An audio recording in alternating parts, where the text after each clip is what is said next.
Alors on va pouvoir commencer avec la conférence du jour, donc qui porte le titre «La Bretagne, une nation celtique au cœur de l'Europe». Ce titre, c'est un titre un peu provoquant d'une certaine manière. Premièrement, la Bretagne, une nation. Est-ce que la Bretagne est une nation? Déjà, certains d'entre vous doivent tiquer. Et deuxièmement, au cœur de l'Europe. Alors tout le monde doit se dire, la Bretagne, c'est pas du tout une nation au cœur de l'Europe, c'est une nation périphérique. Alors pourquoi un tel titre? On va, justement, j'ai essayé d'expliciter ça au long de cette conférence.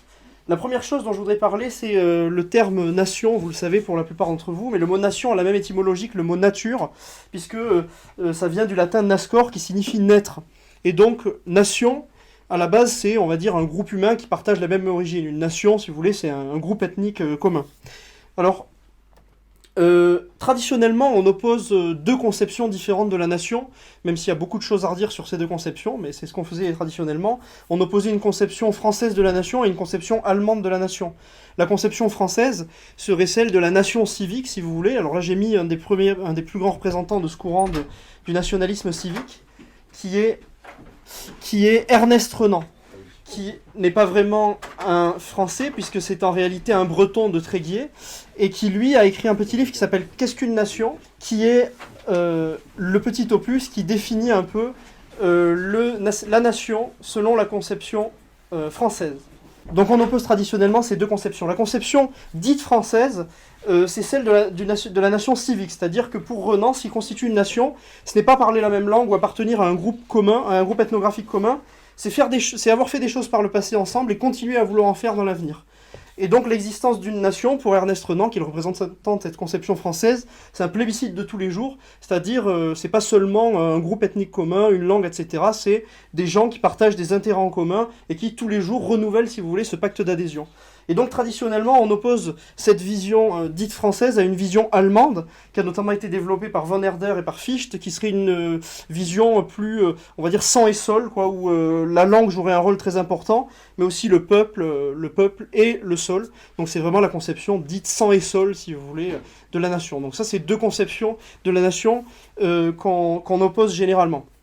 Alors le sujet, c'est pas de vous donner ma conception de la nation ou une conception de la nation ou de discuter pendant trop longtemps ce qu'est une nation, mais j'aimerais bien quand même parler de plusieurs cas assez intéressants, parce qu'en France, on a souvent tendance à confondre la nation et l'État, puisqu'il y a eu la construction de l'État-nation, comme vous le savez, au XIXe siècle, mais en fait, cette distinction-là, la distinction d'État et de nation, on l'a fait dans beaucoup de pays, dans beaucoup d'endroits dans le monde en fait. Et c'est le cas par exemple au Royaume-Uni. Il y a un État de Royaume-Uni, si vous voulez, il y a une monarchie britannique, mais à l'intérieur, il y a plusieurs nations qui forment cette couronne britannique. L'Angleterre, l'Écosse, l'Irlande du Nord et le Pays de Galles. Et c'est pas du tout choquant pour un Britannique de dire que, par exemple, le Pays de Galles est une nation, même s'ils ont conscience, pour certains, ils sont contents même de faire partie d'un État commun. Donc déjà, il existe des États avec plusieurs nations. Il existe aussi des nations, d'une certaine manière, qui sont divisées en plusieurs États. Alors j'ai pris le cas par exemple des néerlandophones. Comme vous le savez, il y a des néerlandophones un peu dans plusieurs pays dans le monde. Il y a des néerlandophones aux Pays-Bas, il y a des néerlandophones en France, dans le nord de la France, et il y a des néerlandophones en Belgique, et même un peu en Afrique du Sud. Ce qui fait que là on a des gens, si vous voulez, qui sont un groupe, d'une certaine manière, qui forment un groupe ethnique commun, qui parlent une langue commune, mais pourtant ils sont divisés en plusieurs États. On a encore d'autres cas de nations sans État qui finissent par avoir un État. Alors j'ai pris l'exemple de l'Ukraine qui pendant longtemps n'était pas un État, même s'ils formaient d'une certaine manière une nation, puisqu'ils avaient d'une certaine manière, ça se discute pour tous les endroits, mais ils avaient une conscience commune, ils avaient une langue commune, et ils ont fini. Pendant longtemps, ils étaient partagés entre un État qui était donc le royaume de Pologne-Lituanie et la Russie d'un autre côté. Ils ont fini par former un État. Et on a enfin d'autres cas qui sont des nations qui ont eu un État, l'Irlande, qui a eu un royaume qui a été uni, notamment au Xe siècle par Brian Boru, etc., et qui a fini par être désuni. C'est devenu une colonie anglaise, et donc maintenant ils ont fini par retrouver leur État après la révolution de 1916, comme vous le savez. Donc il existe des nations qui perdent leur État et qui finissent par le retrouver. Donc on a vu, voilà, une multitude de cas, il existe une multitude de cas où la nation et l'État coïncident pas toujours, ou bien il peut y avoir des retours, etc. Et donc ce qui va guider notre sujet, c'est est-ce que la Bretagne correspond, justement, est-ce que la Bretagne peut être considérée comme une nation? Et la deuxième chose, peut-être un peu plus provocante, c'est et l'Europe. Est-ce que l'Europe peut être considérée également comme une nation, puisqu'on va voir qu'il y a un certain nombre de choses qui sont dans l'histoire qui sont communes à tous les pays européens. Donc Globalement, on va suivre un plan chronologique, c'est-à-dire qu'on va voir l'histoire de la Bretagne du début jusqu'à nos jours dans les très grandes lignes. Alors pour certains d'entre vous qui connaissent bien l'histoire de la Bretagne, bon, ça va être probablement des choses que vous connaissez. Pour d'autres, ça va être probablement une découverte. Mais dans tous les cas, je vais essayer d'apporter une vision particulière, notamment sur la question de l'Europe. Alors la première chose dont je vais parler, c'est donc le peuplement distinct issu du fond des âges de la Bretagne. Et tout d'abord, on va voir la préhistoire, bien sûr. Alors, rapidement, on va pas s'attarder dessus.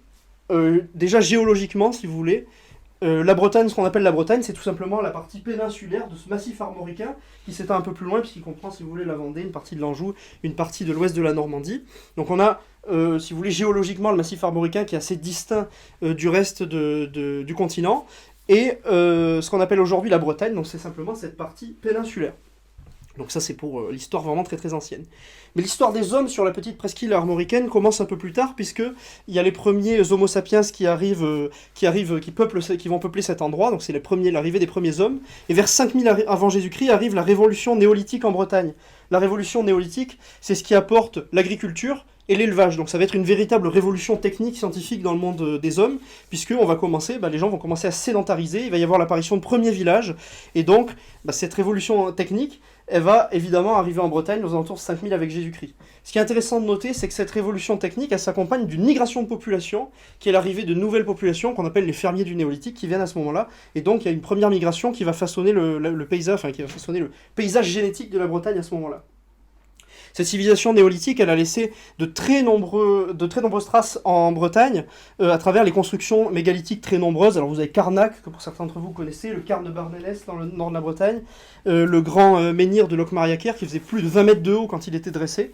Donc en Bretagne, on a des traces très très nombreuses de toute cette civilisation néolithique.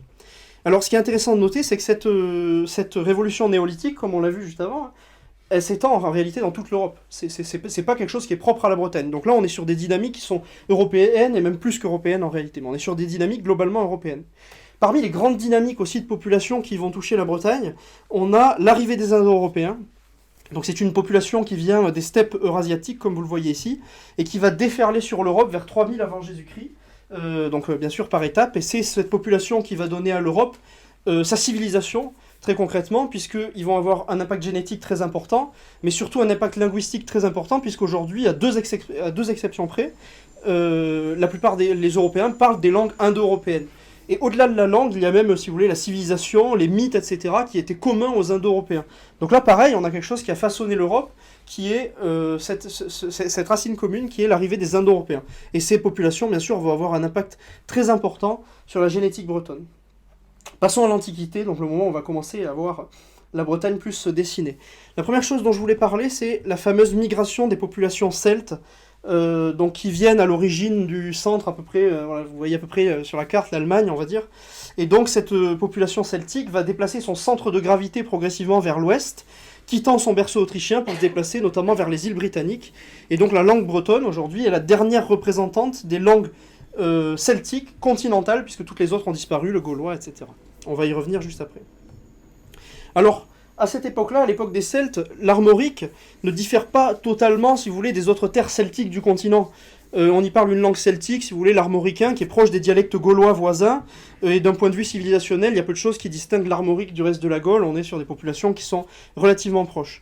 On peut quand même noter que ces armoricains vont déjà avoir un attrait pour la mer, puisque notamment ici, à Vannes, il y a une population assez connue qui s'appelle les Vénètes, c'est eux qui ont donné leur nom à la ville de Vannes, et qui avaient déjà, à cette époque-là, créé un genre, on va dire, d'empire commercial dans le golfe de Gascogne, et donc, première trace, si vous voulez, première un peu distinction, on a déjà une peuplade qui va se faire remarquer dans la péninsule armoricaine. Mais à cette époque-là, voilà, les armoricains ne diffèrent pas des autres. Bien sûr, la Bretagne va subir, comme le reste de la Gaule, une certaine romanisation à cette époque-là, mais visiblement, les langues celtiques locales étaient encore parlées aux alentours du IIIe siècle, après Jésus-Christ, en armorique. Mais ce qui va vraiment tout changer, pour la Bretagne comme pour le reste, même pour la France d'ailleurs, c'est les fameuses invasions barbares au 5e et 6e siècle. Donc comme vous le savez, la fin de l'Antiquité est précipitée, enfin l'Antiquité finit à partir du moment où ces barbares commencent à déferler sur l'Europe et sur les restes de l'Empire romain. Ces migrations, elles concernent bien sûr toute l'Europe, puisque vous le savez, beaucoup de nations ont fini par avoir un nom qui était donné justement par ces populations barbares. la France qui vient des Francs, les Burgondes qui ont donné leur nom à la Bourgogne, les Lombards qui ont donné leur nom à la Lombardie, etc. Donc on a plusieurs migrations germaniques qui vont déferler donc sur l'Europe, sur l'ancien empire romain. Et ce qui est intéressant de noter, c'est que pour nous, en Bretagne, il n'y a pas eu de migration de Francs, mais il y a eu des migrations de populations bretonnes. Alors c'est là où on va en venir tout de suite. Donc comme vous le voyez ici, les Bretons à l'origine viennent de Grande-Bretagne, d'où le nom de Grande-Bretagne, et en fait ils vont finir par venir s'installer dans la péninsule armoricaine. Pourquoi ils viennent s'installer dans la péninsule armoricaine? Tout simplement parce qu'il y a des nouveaux peuples, les Angles et les Saxons, qui vont prendre des bateaux, venir en Grande-Bretagne et commencer à chasser les Bretons progressivement de la Grande-Bretagne. Donc à l'origine, on parlait une langue proche du breton, si vous voulez, du sud de l'Angleterre jusqu'au nord de l'Écosse. Et donc là, les populations bretonnes vont être chassées progressivement, elles vont se replier à l'ouest des montagnes de la Grande-Bretagne, c'est-à-dire ce qui va devenir après le Pays de Galles, sur la petite péninsule de Cornouailles, et puis une partie de ces Bretons vont prendre des bateaux, tout simplement, et venir s'installer en Armorique. Alors ça, c'est quelque chose de fondamental dans l'histoire de la Bretagne, cette migration des Bretons, puisque c'est ce qui va faire que l'Armorique gauloise, si vous voulez, qui ne se distinguait pas vraiment des autres à cette époque-là, va devenir une nation à part entière, enfin va devenir, en tout cas, il va avoir une population distincte à part entière qu'on appelle les Bretons. Alors à cette époque-là, ce qui est intéressant de noter aussi, c'est que ces Bretons sont chrétiens, ils ont été précocement convertis si vous voulez, et donc ils vont être, ces Bretons, guidés par des saints principalement, qui vont venir s'installer en Bretagne. On a de très nombreuses traces en Bretagne, de saints gallois, etc., qui vont venir s'installer et christianiser la Bretagne à cette époque-là. Donc ces gens-là, ils vont venir s'installer ici. Alors ne croyez pas que c'est un total hasard qu'ils soient venus ici, il y avait plusieurs choses qui expliquent ça. Premièrement, eux parlaient une langue celtique et les gens en Armorique, pour certains, parlaient encore une langue celtique. Deuxièmement, c'est ce qui a été prouvé par un livre, alors je crois que c'est Alan Rhodes si je me souviens bien, c'est qu'en réalité les élites armoricaines avaient déjà été bretonisées aux alentours du 2e, 3e siècle après Jésus-Christ, c'est-à-dire qu'il y avait déjà des populations bretonnes qui étaient venues donner les élites à cette population armoricaine. Donc la migration a été facilitée par ça, en fait on était deux populations qui étaient extrêmement proches, des gens qui parlaient une langue celtique et qui partageaient un certain nombre, enfin une civilisation commune. Alors, ces Bretons, ils vont venir en Armorique et ils vont évangéliser l'Armorique. On en a de très nombreuses traces, comme je disais, avec les saints bretons, mais aussi dans les toponymes de la Bretagne, puisque comme vous le savez, tous les noms en plou, en pleu, etc., il y en a énormément en Bretagne, ça signifie en réalité paroisse, si vous voulez, paroisse ou colonie, et donc c'est ces Bretons qui venaient fonder des paroisses ici en Bretagne. Alors, une autre trace qu'ont laissé ces Bretons de Grande-Bretagne et qui est très importante, c'est évidemment la langue bretonne, puisque la langue bretonne, si on fait l'arbre généalogique de cette langue, c'est une langue qui dérive de la langue brittonique, qui était parlée à cette époque-là dans toute la Grande-Bretagne, qui est elle-même une langue celtique.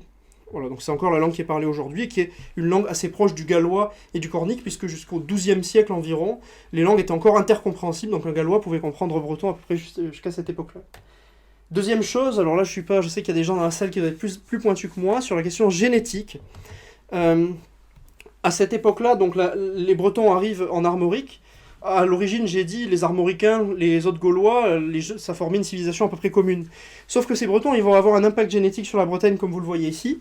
Premièrement, vous le voyez ici, la Bretagne, quand on demande... Alors bon, c'est compliqué, mais si on demande en fait de sortir des grandes régions génétiques, les Bretons se distinguent de manière assez claire. Et puis ici... Avec ces graphiques ici, on a une chose d'assez intéressant, ça s'était sorti dans Science et Vie, c'est les différents apports génétiques de fermiers du néolithique, comme on a vu tout à l'heure, indo-européens, qu'on appelait autrefois les Ariens, et la troisième population qui est ici en noir, c'est ce qui correspond aux populations avant les fermiers du néolithique, donc les populations natives si vous voulez. Et ce qu'on remarque, c'est que la proportion de sang indo-européen qui est ici en gris foncé est plus importante en Bretagne que dans le reste de l'Hexagone. Donc aujourd'hui, on est capable de distinguer assez clairement un breton d'un hexagonal avec ce fait génétique. Alors, premier bilan de cette période ancienne, c'est d'une certaine manière la naissance d'un peuple. À cette époque-là, la Bretagne s'inscrit dans les grandes dynamiques de la civilisation européenne de l'époque. C'est ce qui est important de comprendre, c'est qu'à cette époque-là, même s'il y a un peuple breton distinct qui va naître, il y a quand même des grandes dynamiques qui traversent l'Europe, et toute l'Europe.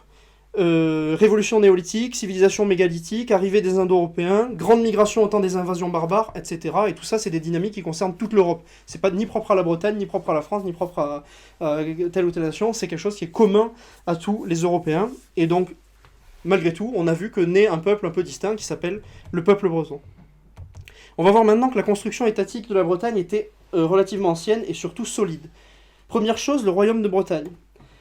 Alors, déjà, à cette époque-là, les Bretons sont assez nombreux et puissants, et ils s'imposent face à la Gaule. À cette époque-là, la Bretagne, si vous voulez, est une civilisation dynamique, quoi. Les Bretons poussent à l'est, et ça, on en a des traces assez claires dans la toponymie, puisque vous voyez qu'ici, on est sur la Bretagne à 5 départements, et plus on va vers l'est, évidemment, moins il y a de toponymes bretons, mais malgré tout, on voit que fut un temps, il y a des traces des toponymes bretons jusque sur les 3/4, quasiment, voire 4/5 de la Bretagne. Donc cette langue bretonne, elle a été parlée très très à l'est. Le royaume franc qui va être ensuite fondé, avec Clovis, etc., à la fin du 5e siècle, surtout au début du 6e siècle, ne parvient pas à s'imposer face aux Bretons. Alors à cette époque-là, il faut imaginer que la Bretagne n'est pas du tout un royaume uni, il y a plein de petits royaumes bretons différents, mais les Bretons vont finir par s'unir. Le royaume franc donc essaie d'imposer son autorité aux Bretons, mais ils n'y parviennent pas, même Charlemagne n'y parviendra pas, et donc il va y avoir quelqu'un qui va émerger en Bretagne, qui est Nominoé, qui est représenté ici, qu'on appelle en breton Talarvro, c'est-à-dire le père de la patrie, qui va réussir à unir les Bretons contre les Francs, et qui va leur infliger une défaite à Ballon en 845, une défaite décisive, puisqu'après ça, il va pouvoir fonder le royaume de Bretagne. Ce qui est intéressant de noter avec cette bataille de Ballon, et certains l'avaient déjà relevé, c'est que les techniques qui sont utilisées par les Bretons pour battre les Francs, les armées franques, sont en réalité des techniques qui étaient utilisées par les populations stépiques. C'est-à-dire, les Francs se battaient traditionnellement avec des armures un peu plus lourdes, etc. Et là, les Bretons avaient utilisé la technique de la cavalerie légère, qui attaque, jette des javelots, enfin, fait mine d'attaquer, en fait, jette des javelots, et au moment où ils prennent la contre-attaque, ils partent en sens inverse, et vu qu'ils sont sans armure, etc., ils allaient beaucoup plus vite, et après ils revenaient faire une charge, etc., et donc finalement, avec ces techniques, proches de celles utilisées par les populations stépiques, ils parviennent donc à chasser, tout simplement, les Francs de cet endroit-là, et à fonder le royaume de Bretagne. Alors plus tard, son fils Erispoé et puis un autre successeur, le roi Salomon, parviennent à étendre les limites de la Bretagne plus loin. Ils prennent dans un premier temps le pays rennais et le pays nantais. Certains rennais ici, c'est à partir de ce moment-là que Rennes a fini par être intégré dans la Bretagne. Et ils vont même pousser un peu plus loin, puisque Salomon finira même par prendre le Cotentin, donc la partie ouest de la Normandie, et même une toute petite partie de l'Anjou. Donc à cette époque-là, on a un royaume de Bretagne, qui est clairement distinct des autres royaumes, un royaume comme les autres, si vous voulez, qui s'étend vers l'est, mais un événement va mettre fin à cette première aventure, c'est l'arrivée des Vikings.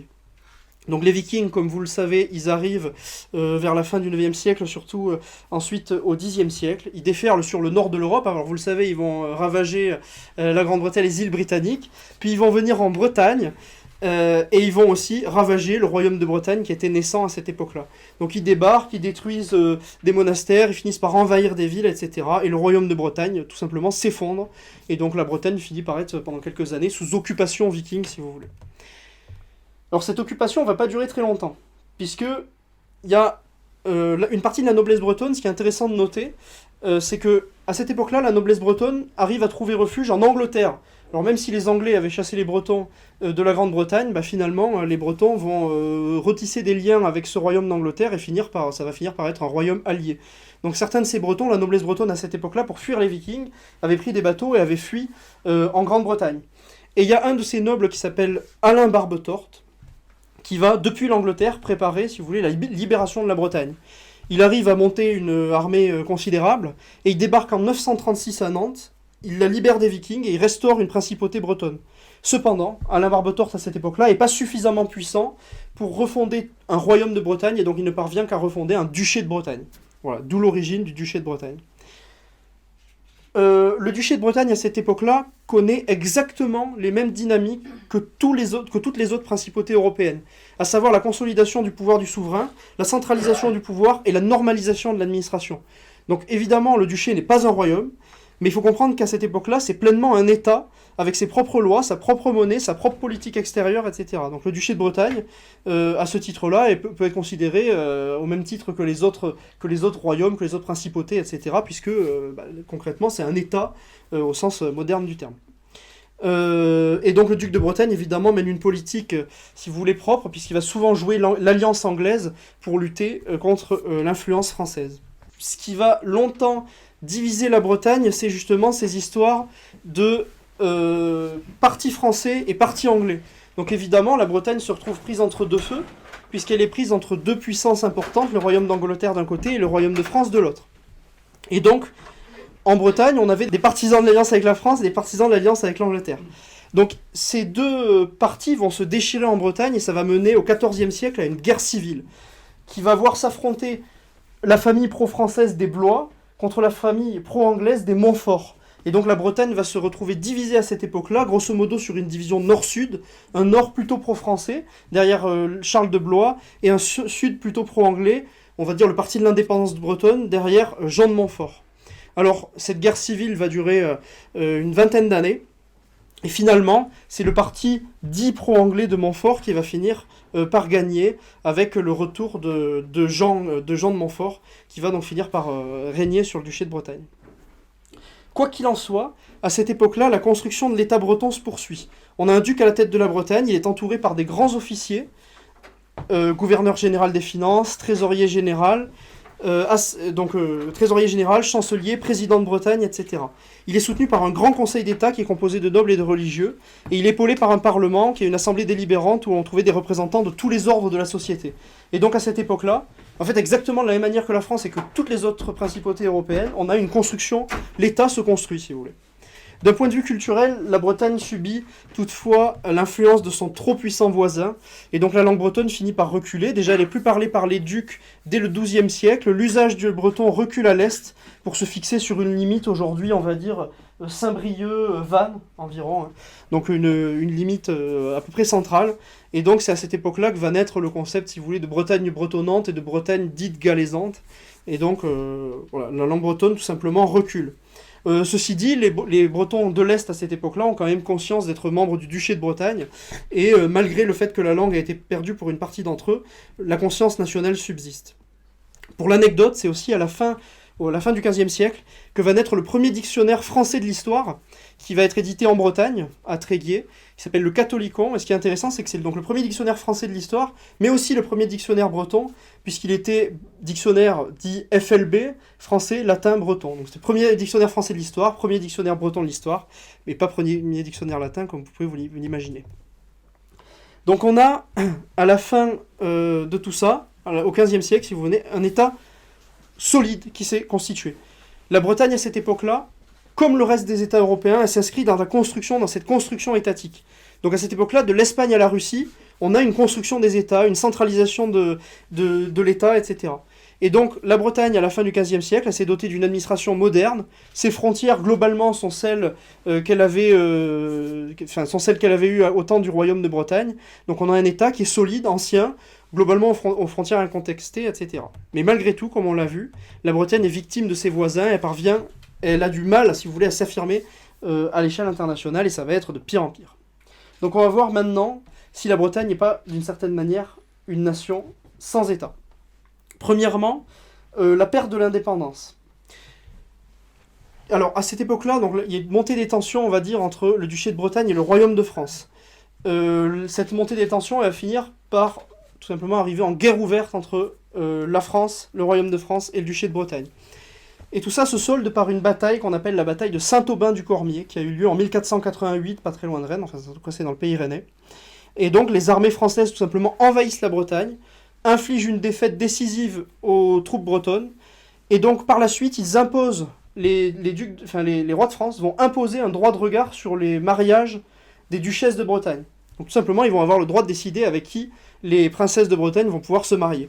Et donc c'est tout simplement à cette époque-là que la célèbre duchesse Anne de Bretagne, qui avait tenté d'assurer l'indépendance du duché en se mariant avec Maximilien d'Autriche, donc elle s'était mariée, si vous voulez, avec l'empereur du Saint-Empire romain germanique très très rapidement, justement pour pas avoir après à se marier avec un roi de France, puisqu'elle savait que c'était inévitablement ce qui allait arriver. Malheureusement pour certains d'entre nous qui sommes d'une certaine manière des européistes convaincus, à cette époque-là, presque l'Europe aurait pu se faire, si vous voulez, l'alliance du duché de Bretagne avec la puissance centrale de Saint-Empire romain germanique aurait pu préfigurer, si vous voulez, une grande Europe unie. Donc ça ne se fait pas, puisqu'en fait le mariage avait été fait à distance, et donc le roi de France a réussi à le faire annuler, tout simplement. Donc elle est finalement contrainte à se marier à Charles VIII, puis à Louis XII, et elle devient ainsi reine de France. Alors évidemment, elle essaie, comme elle peut, si vous voulez, de garantir les libertés de la Bretagne, l'autonomie de la Bretagne, mais c'est finalement un échec, puisque quand elle meurt, les rois de France, naturellement, s'accaparent le duché, et ils tombent dans le domaine royal, c'est-à-dire la propriété directe du roi de France. Et donc la Bretagne devient à ce moment-là une province du royaume, au même titre que l'est le Poitou, l'Anjou, ou je ne sais quoi. Ceci dit, à cette époque-là, elle préserve quand même un certain nombre de ses droits et libertés, notamment le Parlement de Bretagne, elle a un impôt propre, etc. Mais elle n'a plus d'indépendance pleine et entière, elle n'a plus de politique extérieure, etc. En 1532 est signé à Vannes le traité d'union perpétuelle entre la Bretagne et la France, évidemment sous la contrainte. Et donc ce traité fixe légalement l'annexion militaire des décennies précédentes. J'attire votre attention sur cette plaque qui est à Vannes, qu'on peut voir à Vannes. Donc le texte français dit « Le 7 août 1532 fut signé à Vannes le traité d'union du duché de Bretagne au royaume de France. La Bretagne conserva un statut d'autonomie abrogé par la Révolution française de 1789. » Ce qui est intéressant, c'est que le texte breton qui est au-dessus dit, donc le 7 août 1532 fut signé à Vannes l'accord qui mit fin à la liberté de la Bretagne. Donc j'attire votre attention, le traité d'union du duché de Bretagne au royaume de France en français, et en breton, le traité qui mit fin à la liberté de la Bretagne. Donc on a déjà une espèce de double discours breton-français qui est assez intéressant. Et donc en breton, il continue, et maintenant la Bretagne, attachée au royaume de France, même si la Bretagne a continué à se diriger comme un pays plus ou moins indépendant jusqu'à la Révolution de 1789. Donc ce qui est intéressant sur cette plaque à Vannes, c'est qu'on voit que le discours en breton et le discours en français n'est pas exactement le même, quoi. En français, on est sur un traité d'union, et en breton, on est sur le traité qui mit fin à l'indépendance et à la liberté de la Bretagne. Alors, la Bretagne va progressivement perdre son autonomie. Comme je l'ai dit, elle était encore à ce moment-là d'une certaine manière autonome, mais peu à peu, elle va perdre son autonomie. Alors, dans les faits, comme je disais, elle est encore autonome, mais cette autonomie, elle va être remise en question par le pouvoir royal de plus en plus. La Bretagne suit alors, bien sûr, au XVIe, XVIIe, XVIIIe siècle, les grands mouvements de l'histoire européenne.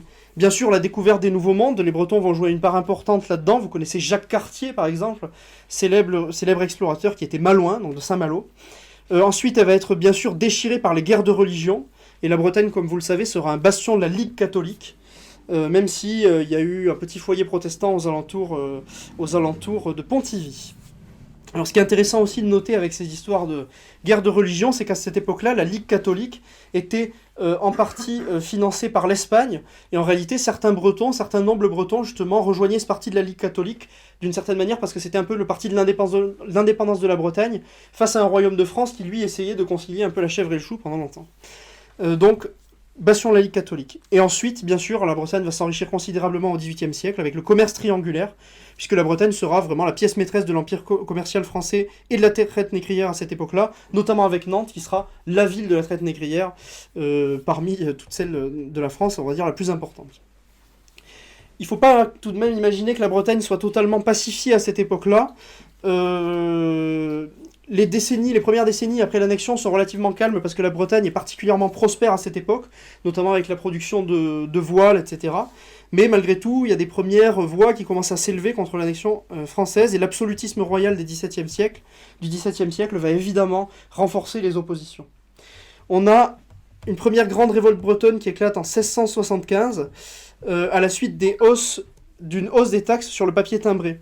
Donc vous le savez, c'est la fameuse révolte des bonnets rouges, dont le nom va être repris ensuite par certains en 2013. Alors, je sais que certains dans cette salle ont participé activement à ce mouvement dans les années 2010, mais voilà, première révolte bretonne dite des bonnets rouges, c'est 1675, une hausse des taxes sur le papier timbré, les Bretons se révoltent, les émeutiers rédigent un texte de revendication qu'on appelle le Code paysan, qui demande bien sûr la baisse des taxes, mais aussi qui demande de respecter les libertés bretonnes.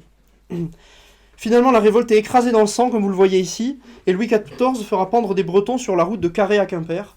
Donc, comme vous voyez, les contestations de l'ordre français étaient généralement réprimées de manière assez sévère. Autre tentative, si vous voulez, de restaurer les libertés de la Bretagne qui va se solder par un échec sanglant, c'est la fameuse conspiration de Pont-Callec. Donc le marquis de Pont-Callec, c'est quelqu'un qui était pas très loin d'ici, un jeune noble breton qui souhaite rétablir les libertés bretonnes. Donc il trouve plusieurs nobles, il parcourt un peu la Bretagne, il trouve des nobles bretons, et il essaie de faire il constitue un groupe pour essayer de rendre à la Bretagne ses libertés.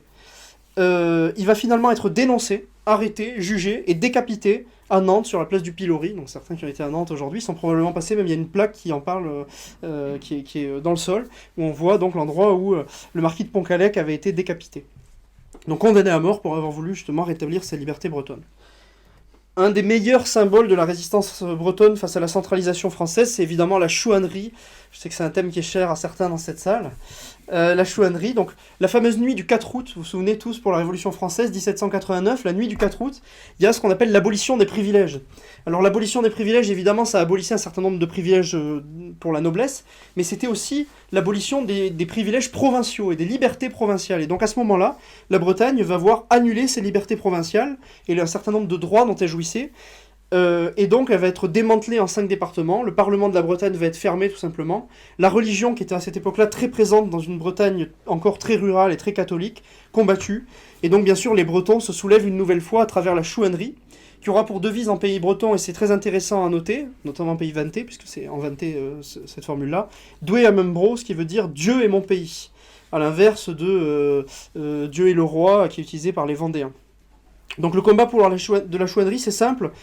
Évidemment pour Dieu, pour la foi catholique, pour le roi, dans la mesure où il garantissait en fait les libertés et l'autonomie bretonne. Voilà. Donc c'était un double combat, même un triple combat pour Dieu et d'une certaine manière pour le roi, parce qu'il garantissait les libertés bretonnes. Et par la suite, évidemment, la Bretagne n'a plus d'existence administrative officielle, c'est l'aboutissement de 3 siècles de centralisation française. Mais c'est pas de ça qui va tout de suite mettre fin à la conscience nationale bretonne, puisque après ça vont naître des velléités, évidemment, de libérer la Bretagne. Première chose importante, c'est la figure que vous voyez ici de la ville marquée.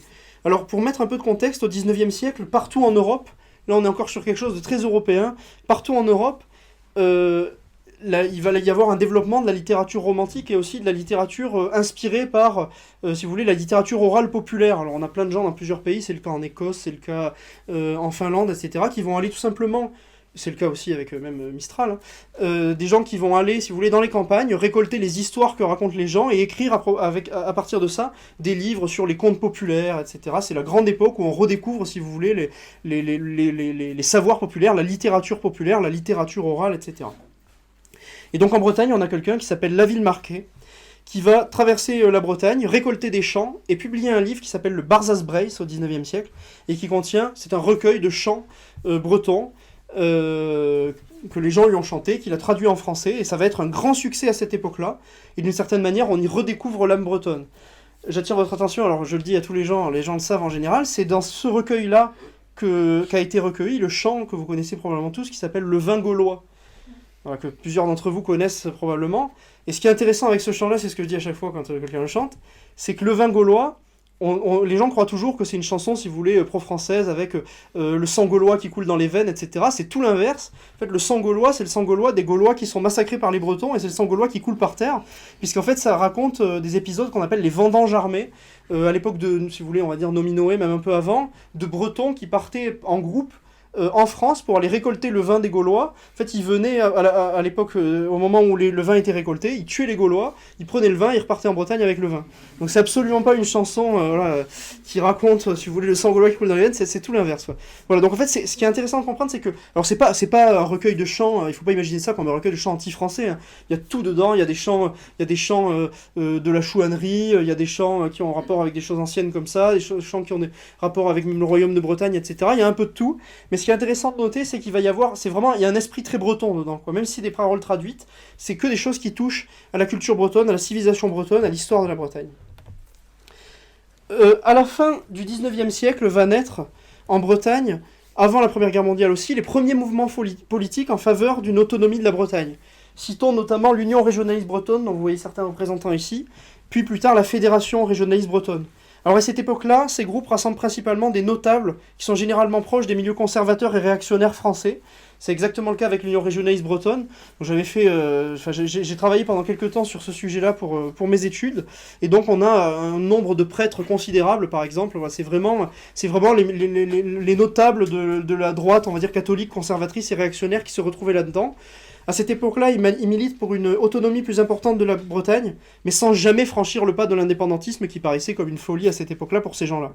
C'était vraiment l'époque de ce qu'on appelait la grande patrie et la petite patrie, donc on pensait à travers la petite patrie bretonne servir la grande patrie française, etc.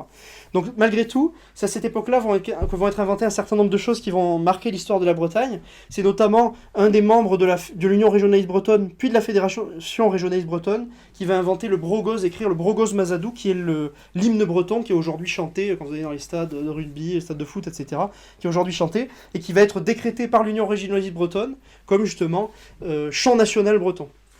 Encore une fois, ce qui est intéressant de noter avec cette Union régionaliste bretonne, quand je vous disais le double discours tout à l'heure du breton et du français, l'Union régionaliste bretonne, en breton, se dit une Vannies Broadelbreis, qui veut dire l'Union nationale bretonne. Donc on a, encore une fois, un genre de double discours entre les traductions françaises qui sont assez intéressantes de noter. Même si à cette époque-là, comme je le dis, l'indépendantisme ne fait pas du tout l'unanimité chez ces gens-là. On a ensuite quelque chose qui va faire date, juste après la Première Guerre mondiale. Alors la Première Guerre mondiale, en Bretagne, ça va être, comme vous le savez, une catastrophe. C'est la région qui a payé le plus le prix du sang. On disait autrefois les 240 000 morts. Bon, les historiens revoient un peu le nombre de morts, mais en tout cas, il y a eu un nombre de morts considérable. Probablement la proportion la plus importante de morts. On va avoir énormément de morts en Bretagne, et ça va être une véritable coupure. À cette époque-là, en Basse-Bretagne, tout le monde parle breton, et les gens se retrouvent pendant 4 ans à aller dans les tranchées. Les hommes apprennent le français dans les tranchées en parlant avec leurs camarades de tranchées, ils reviennent chez eux, évidemment démoralisés par les horreurs de la guerre, et en plus de tout, ils reviennent chez eux avec une nouvelle langue qui est le français, et à cette époque-là, la langue bretonne va commencer à reculer de manière assez sérieuse dans les esprits. Juste après la Première Guerre mondiale, il y a un certain nombre de jeunes qui vont se rassembler, ce sont les jeunes de Breizatao. Breizatao, c'est un nom qui fera date, puisque je pense que pour la plupart d'entre vous, même ceux qui ne sont pas bretons, vous devez probablement connaître ce nom. Donc c'est vraiment un nom qui a marqué l'histoire de Bretagne et qui est devenu très connu. Ces jeunes bretons, à l'origine, c'est des jeunes qui viennent un peu tous les horizons. Il y a des Maurassiens, il y a des gens qui viennent plutôt de la gauche. Et ils vont se réunir au début autour d'une idée, c'est défendre tout simplement la Bretagne, au sens large. À la base, ils ne sont pas du tout indépendantistes, ils sont simplement, on va dire, régionalistes, comme on dit à l'époque. Puis peu à peu, ils vont glisser vers l'autonomisme breton à la fin des années 20, et c'était la grande époque du fédéralisme européen.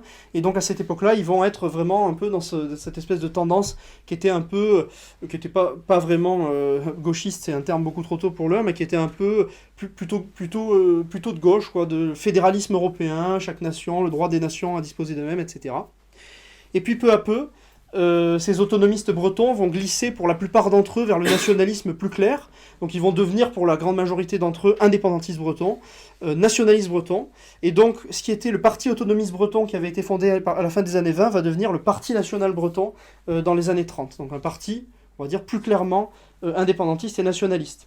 J'ai mis ici plusieurs exemples, voilà, de ce journal Breizatao qui a fait date, et on voit notamment une des grandes références du mouvement breton de l'époque, qui est la révolution irlandaise de 1916, qui était vue par les nationalistes bretons comme un modèle, puisque les Irlandais avaient réussi à se libérer de l'oppression anglaise, et les Bretons, enfin certains en tout cas, les Bretons nationalistes, imaginaient faire de même avec la France.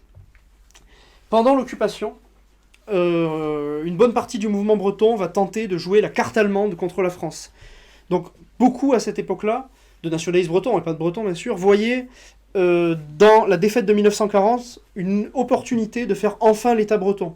Il faut savoir que dans les années 30, il y avait des contacts en fait entre les nationalistes bretons et certains nationalistes allemands évidemment, et donc à cette époque-là, certains pensaient que la France vaincue allait permettre de faire émerger certains nouveaux États, comme ça a été le cas en fait en Europe de l'Est, c'est ce qui a été fait par les Allemands qui ont fondé notamment l'État croate, etc.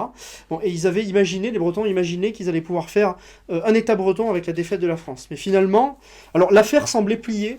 C'est ce que raconte, alors il faut bien sûr prendre avec des pincettes puisque c'est ce qu'il raconte, mais Ollier Mordrel, donc, qui était un des grands noms du nationalisme breton de cette époque-là, raconte dans son livre que quand les chars allemands arrivaient, alors les gens sont des éternels opportunistes comme vous le savez, quand les chars allemands arrivaient dans les campagnes bretonnes, les gens voyant les chars allemands se mettaient à crier « Ah, Breizatao, vive la Bretagne libre », etc.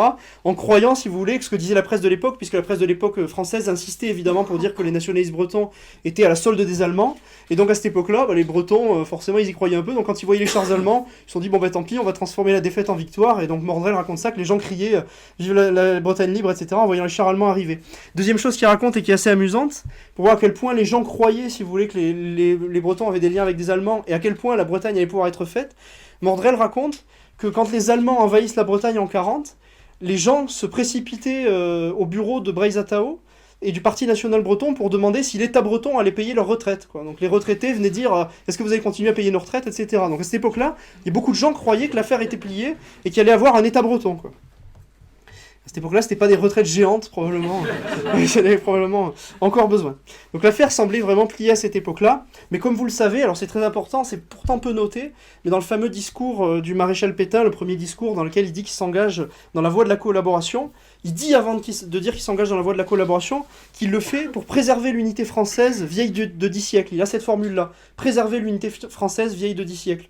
Et c'est probablement quelque chose en fait qui a été discuté à ce moment-là, c'est-à-dire que les Allemands en fait hésitaient, il y avait des courants en Allemagne plutôt francophiles, contrairement à ce qu'on peut croire, qui voulaient préserver l'unité française, et il y avait des courants francophobes, on va dire, qui étaient pour diviser la France en plusieurs nations, en faisant notamment un État breton. Et donc à ce moment-là, c'est probablement quelque chose qui a été discuté dans les milieux allemands et qui a été discuté après avec le maréchal Pétain, c'était justement est-ce que on garde l'unité française ou pas. Et donc le maréchal Pétain, au prix d'une politique de collaboration avec l'Allemagne, va pouvoir maintenir l'unité française. Et donc défaite pour les nationalistes bretons de cette époque-là. Il faut noter aussi quelque chose d'intéressant, c'est qu'à cette époque-là, un certain nombre de nationalistes bretons, en juillet 40, vont se réunir à Pontivy et déclarer l'indépendance de la Bretagne, tout simplement. Donc certains se réunissent ils réunissent un congrès, si vous voulez, et devant les marches du château de Pontivy, ils déclarent l'indépendance de la Bretagne suite à la défaite de la France. Alors l'indépendance ne sera pas suivie, ils vont finir par être chassés, mais ils ont créé un comité national breton, une espèce de gouvernement, si vous voulez, provisoire, etc. Mais l'affaire n'a pas été suivie. Le mouvement breton, naturellement, avec la libération, va connaître une politique de répression sauvage. Énormément de nationalistes bretons vont être assassinés, mis en prison, etc. Et donc les principaux animateurs du mouvement breton ont dû fuir, alors principalement, certains en Irlande, d'autres au Pays de Galles, et d'autres même en Amérique du Sud, Brésil, Argentine, etc. Et donc à cette époque-là, tout simplement, les grands noms du nationalisme breton, les grands représentants du nationalisme breton, vont tout simplement devoir, pour la plupart d'entre eux, partir. Et donc c'est un grand coup d'arrêt qui est mis au mouvement breton et au nationalisme breton à cette époque-là. Malgré tout, c'est pas pour ça que le combat pour la libération de la Bretagne s'arrête. Et là, on arrive dans les années 60. Alors pendant quelques temps, bien sûr, ça va être mis en sommeil parce que tout de suite, quand on disait aux gens Bretagne, libre, autonomie, machin, tout le monde pensait Breizatao, collaboration, nazisme, etc. Et donc dans les campagnes, c'était très très très mal vu. Mais malgré tout, dans les années 60, il y a quelque chose qui va faire, au niveau de la communication, en tout cas, au début, du bien en fait au mouvement breton. C'est le Front de libération de la Bretagne. Comme vous le savez, un mouvement armé qui va faire quelques coups d'éclat, mettre des bombes dans des compagnies de CRS, dans des centres de collecte d'impôts, etc. Et qui va en fait recueillir une certaine adhésion de la population. Pas tant parce qu'au début ils étaient tous autonomistes, mais premièrement parce qu'en fait ils se sont mis, on va dire, les ricaneurs de leur côté. C'est-à-dire que les gens trouvaient ça pas désagréable de voir un centre de collecte d'impôts sauter ou de voir une compagnie de CRS parce qu'il n'y avait jamais de victimes humaines. Donc si vous voulez, les victimes matérielles, globalement les gens s'en fichent et ils voyaient ça plutôt d'un bon oeil, quoi. Donc ça c'est dans les années 60, et puis ce Front de Libération de la Bretagne, il va progressivement, à la base on va dire qu'il était plutôt centriste avec des gens de plusieurs tendances politiques, et il va progressivement se gauchiser avec l'apparition de l'armée révolutionnaire bretonne. Après on dira Front de Libération de la Bretagne, Armée révolutionnaire bretonne. Et donc là, il va progressivement se gauchiser et finir par un échec total dans les années 2000 avec un attentat qui malheureusement tuera une pauvre femme dans un McDonald's à Quai-Vert au début des années 2000. Voilà, et donc là, ça va mettre un coup d'arrêt final. À 98 peut-être, ouais. Ça va mettre un coup d'arrêt final à cette épopée du FLB ARB. Il y a aussi un autre vecteur très important pour la renaissance du nationalisme breton à cette époque-là, c'est la musique. Alors je suis persuadé que tous, même les gens qui ont jamais mis les pieds en Bretagne, qui connaissent, les gens français, voilà, qui connaissent Gilles Servat, Trian, Alan Stivell, etc. Et donc aussi, dans les années 70 surtout, et puis après, le renouveau breton, le sentiment national breton va s'incarner beaucoup dans la musique. Et on a plein de gens comme ces gens-là qui vont essayer de faire un mix en fait avec la musique populaire du moment, c'est avec des musiques on va dire world, avec des influences même jazz, rock, etc. et qui vont l'allier avec la musique bretonne. Et ça pour les gens, ça va être un énorme vecteur de renaissance du sentiment national breton. C'est que les gens, on va voir réapparaître plein de drapeaux bretons, des guanadus dans les concerts, etc. Et les gens vont s'identifier à ça. C'est une espèce, on va dire, de nationalisme culturel par le vecteur culturel qui va passer, donc ça peut être même inspirant pour les combats d'aujourd'hui, hein. Et donc les gens vont être inspirés par tout ça, et ça va faire beaucoup de bien au mouvement breton, et là, on va dire les Breizatao et compagnie sont oubliés, quoi. L'époque de la collaboration qui a laissé des marques très négatives pour certains, a fini par être oubliée, et puis la Bretagne ça devient les concerts, ça devient Gilles Servat, etc. Et pour beaucoup de gens, je pense pour certains d'entre vous, pour beaucoup de vos parents, alors les Bretons en particulier, mais même les gens qui sont français, la Bretagne c'est ça, quand ils vont dire Bretagne, ils vont penser à Triande, des concerts, des choses comme ça, le Guanadu dans les concerts, dans les stades, etc. Voilà. Et donc ça va faire beaucoup de bien au mouvement breton à ce moment-là.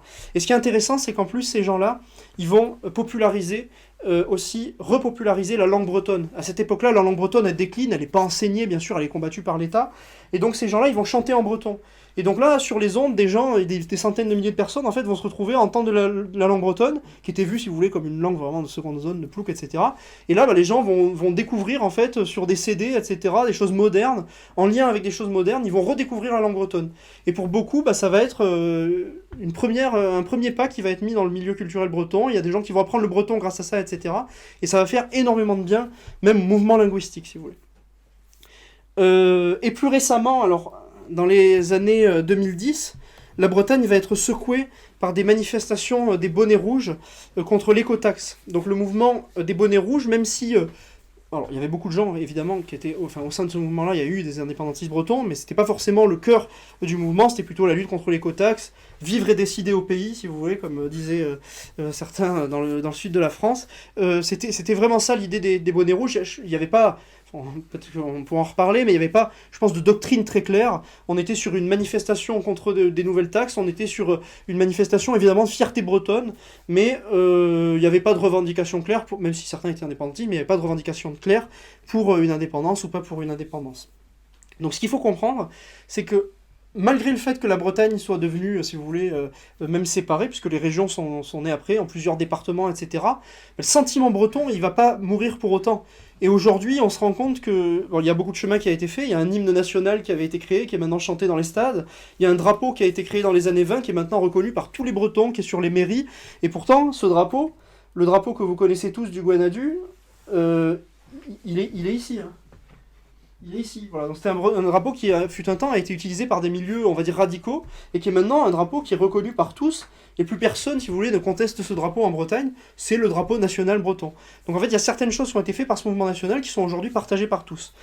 Alors aujourd'hui, ce qu'il est intéressant de noter, en conclusion de cette troisième partie, c'est que donc l'État breton a cessé d'être indépendant. Il cesse d'être indépendant, mais il ne cesse pas totalement d'exister. D'abord, les libertés bretonnes sont garanties dans l'ancien régime, mais l'État breton est d'une certaine manière sous tutelle. Puis après, l'État breton perd tout simplement son indépendance, l'État breton disparaît, mais la nation bretonne, d'une certaine manière, vit encore. C'est-à-dire qu'il y a encore un sentiment national, il y a encore une langue qui subsiste.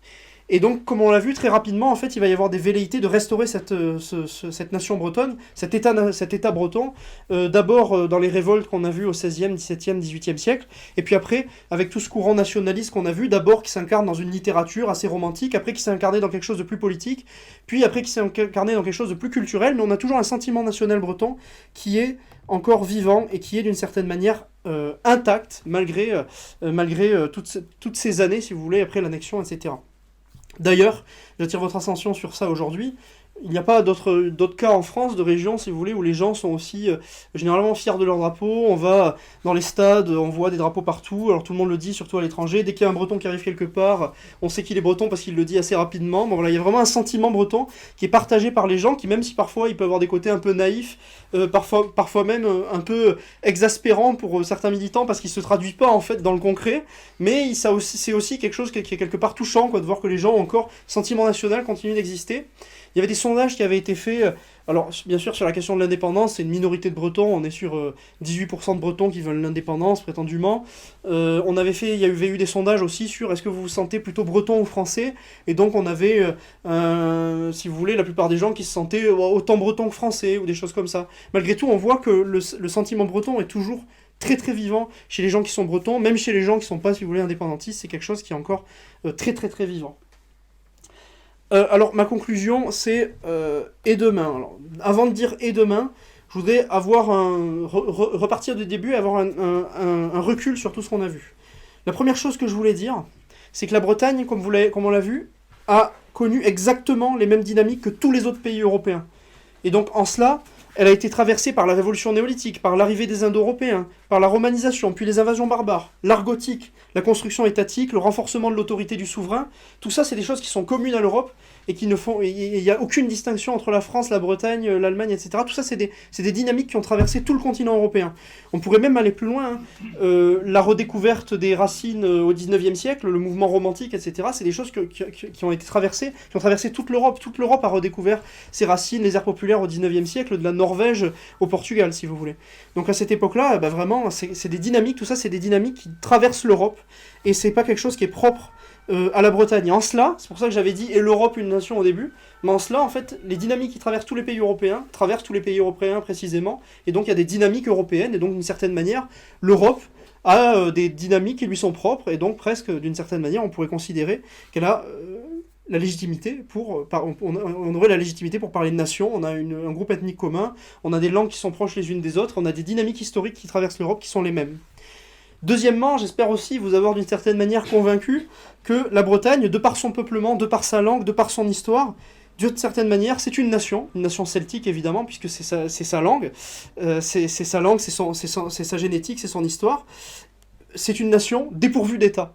Alors pour certains, on peut imaginer qu'on se dirait, par exemple, on pourrait très bien être favorable à, comme il y a au Royaume-Uni, un État français avec plusieurs nations à l'intérieur. Mais j'espère au moins vous avoir convaincu, d'une certaine manière, que la Bretagne peut être d'une certaine manière considérée comme une nation. Et alors maintenant, je voudrais finir sur l'ouverture et demain, et donc vous proposer d'une certaine manière l'idée suivante. Aujourd'hui, la Bretagne, comme vous le savez et comme vous le constatez tous, elle est confrontée exactement aux mêmes maux que toutes les autres nations européennes. L'effondrement démographique, c'est pas que la Bretagne. C'est la Bretagne, la France, l'Allemagne, l'Italie, l'Espagne, etc. L'écrasement géopolitique entre les grands blocs, qui se constituent dans le nouveau monde multipolaire qu'on voit émerger, ça concerne pas seulement la Bretagne ni la France, ça concerne toutes les nations européennes. On voit bien qu'aujourd'hui, l'Amérique considère l'Europe comme une espèce de chasse gardée. Il n'y a pas de conscience géopolitique européenne, en tout cas elle est très difficile à mettre en place. L'immigration massive, c'est pareil, c'est pas qu'en Bretagne qu'il y a de l'immigration massive. Pour certains qui viennent de Provence, etc., de Strasbourg, vous avez vu que l'immigration massive, c'est pas que Strasbourg, c'est pas que la Provence, c'est aussi la Bretagne. Si vous allez en Allemagne, vous constatez que c'est aussi l'Allemagne. Vous allez en Espagne, vous constatez que c'est aussi l'Espagne. Vous allez même en Irlande et vous constatez que c'est aussi l'Irlande. Et donc ça, encore une fois, c'est des choses qui nous sont communes. La perte générale de sens et l'effondrement civilisationnel, c'est pas que la Bretagne, c'est pas que la France, c'est partout en Europe. Donc c'est ma conclusion, c'est justement que ces dangers communs, tous ces dangers communs que j'ai listés ici, appellent pour moi à une réponse commune. Donc, forts de leurs différences et conscients de partager un seul et même destin, je pense que les Européens doivent aujourd'hui s'unir pour vaincre. S'unir, ça veut dire que tout le monde participe à l'Europe en amenant son drapeau, nous en tant que Bretons, certains en tant que Français, d'autres en tant qu'Anglais, en tant qu'Allemands ou je ne sais quoi. Mais je pense aujourd'hui que plus que jamais, les Européens, on voit, ils ont été traversés par les mêmes dynamiques, aujourd'hui ils sont confrontés aux mêmes maux, et je pense que les Européens, plus que jamais, doivent s'unir pour espérer passer le 21e siècle et redevenir une puissance dans le futur. Voilà.